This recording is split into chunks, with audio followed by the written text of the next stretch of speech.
They don't go looking for those who don't look. That sentence could have saved me a lot of pain.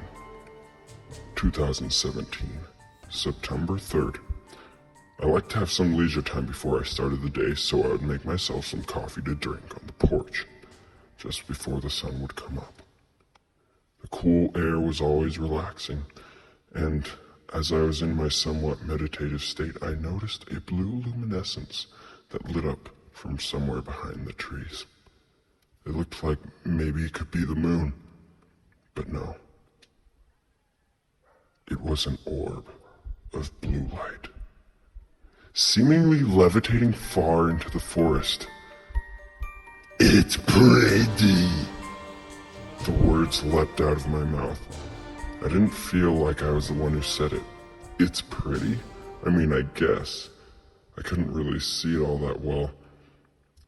I'm a person who feels very uncomfortable when I don't feel in control of myself, so the whole situation just kind of freaked me out. I was inclined to check it out, but I could tell that if I were to go to where it was, I'd be going on private property, so I held back. Though, this would soon start happening every morning, and my curiosity just kept building. I had wanted to mention it to my friends, but life is so busy that I would just forget. On one of the mornings, I would see the blue light again. This time it was closer to my house. It was in my property line. Excitement overcame my body. I could go to it. It felt like I was going to throw up my lungs. I couldn't wait to see what it was. "It's pretty," I said for the second time, but this time I meant it. "God, it's pretty," I kept saying as I ran over to it. I tripped and fell on my way, but I got back up and sprinted as fast as I could. I'm not sure why there was such an urgency to get there, but regardless, I got close.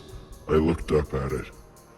I realized that there was no actual orb there, but rather the particles in the air that would pass through that little area would shine a bright blue. This seemed less supernatural than I had previously assessed, which was relieving. But also there was no projector lying around in that forest. So what was going on? I had little time to ponder that question because I would soon hear the sounds of an animal making a skeak sound, the sound of it dying. I couldn't make out what the animal was or where it was, but as I panicked looking around, the ground started to reflect a dim red. It was a bird, the twilight revealed. That's its wing. It had been impaled by a kitchen knife. I ran back to my house. Once I was out of the trees, I turned back, and this is the worst part. I could see a beautiful silhouette of the sexiest thing I could conjure. It was so beautiful. It had scarlet eyes and cute little dimples. I needed it. I wanted it. I became obsessed. Unfortunately, it was gone just as soon as it came. For the next 4 years, I was fixated on this one thing, what I now call a skeak. I've since recovered through therapy, but that was 4 years of my life wasted. Please do not make the mistake I did. Looking for a skeak, that's what ended my demise, and I would never dream that upon someone else.